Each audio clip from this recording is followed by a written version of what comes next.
Friends ఎలా ఉన్నారు? చిన్న విషయం ఈరోజు మీతో పంచుకోవాలనుకుంటున్నాను. అదేంటంటే నేను ఈరోజు ఒక స్థలం మీదుగా వచ్చాను అన్నమాట. ఒక స్థలం పక్క నుండి వస్తుంటే అక్కడ కొంతమందిని చూశాను నేను.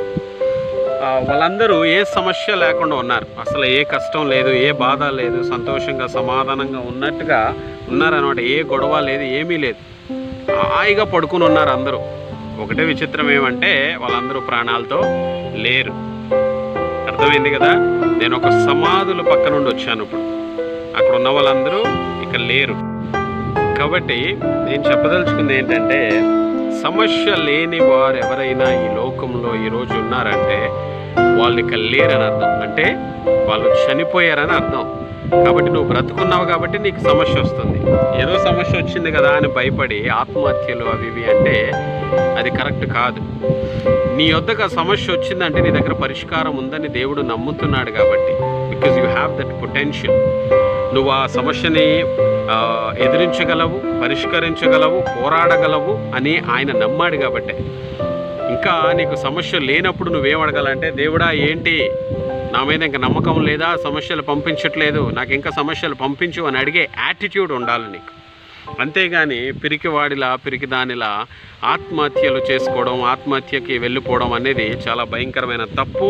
ఎందుకంటే ఈ జీవితము మనకు వచ్చేది ఒక్కసారి వచ్చి మళ్ళీ వెళ్ళిన తర్వాత మళ్ళీ అది రాదు. జాగ్రత్తగా వినండి ఫ్రెండ్స్. ఒకరోజు సింహానికి ఒక సింహపిల్ల పుట్టింది. ఆ సింహపిల్ల ఒంటరిగా ఆడుకుంటుంది. సరే ఆడుకుంటుంది కదా అని తల్లి సింహం తండ్రి సింహం ఊరుకున్నాయి. ఈలోగా ఆ సింహపిల్లకి జింక పిల్లలు కనిపించాయి. జింక పిల్లలు కనిపిస్తే వెంటనే వెళ్ళి ఆడుకోవడం ప్రారంభించింది. సో సింహాలు పెద్ద సింహాలు అనుకునే పోన్లే కొన్నాళ్ళు ఆడుకోని పిల్లలతో, సింహపిల్ల కూడా కంపెనీ లేదు కదా అని ఊరుకున్నాయి. అయితే జింక పిల్లలు సింహపిల్లలు రెండూ కలిసి ఎదగడం ప్రారంభించే కొంత వయసు వచ్చిన తర్వాత ఒకరోజు అదే క్రమంలో ఆడుకుంటుంటే పెద్ద సింహం ఒకటి ఆ మార్గం గుండా వచ్చినప్పుడు జింకలన్నీ పరిగెత్తసాగాయి. ఆ జింకలు పరిగెత్తడం చూసి ఈ సింహము కూడా, ఎదిగిన సింహం కూడా పరిగెత్తడం ప్రారంభించింది. వెంటనే తల్లి సింహం తండ్రి సింహము దూరం నుండి మళ్ళీ చూసి చాలా బాధపడి ఒక్కసారిగా సింహాన్ని పిలిచి, ఎందుకు పరిగెడుతున్నావు? నువ్వు జింకవి కాదు, నువ్వు సింహానివి. ఏదో కొన్ని దినాలు ఆడుకుంటావు కదా అని నిన్ను జింకలతో సహవాసం చేయనిచ్చావు. ఏదైనా సమస్య వస్తే పారిపోయే తత్వం కాదు నీ తత్వం. ఏదైనా కష్టం వస్తే భయపడి వెళ్ళిపోయే తత్వం కాదు నీ తత్వం. ఎదురించి నిలబడాలి, నువ్వు ఒకరిని భయపెట్టాలి, నువ్వు పరిగెట్టాలి, నువ్వు ఇంకా పరిగెత్తించాలి తప్ప నువ్వు పారిపోకూడదు అని తల్లి సింహం తండ్రి సింహం ఎదిగిన సింహానికి బోధించాయంట. మరి ఫ్రెండ్స్, నీ మట్టుకైతే నీ తల్లిదండ్రి సింహాలు కదా.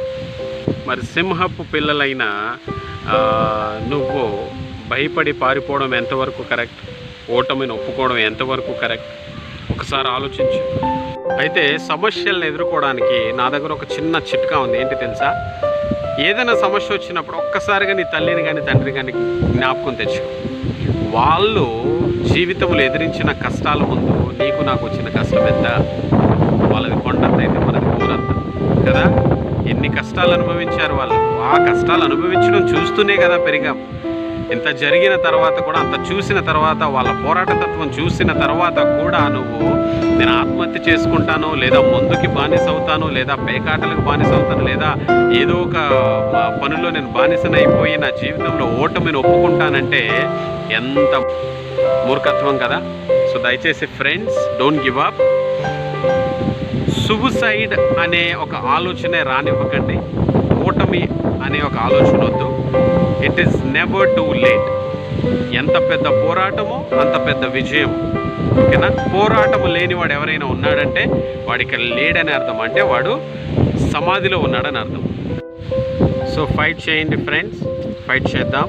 ఎంత పెద్ద పోరాటమో అంత పెద్ద విజయం. అయితే ఒక సీక్రెట్ ఏంటంటే, నీకు బలము దొరకాలి ప్రతి సమస్యను పోరాడాలంటే you have to kneel down.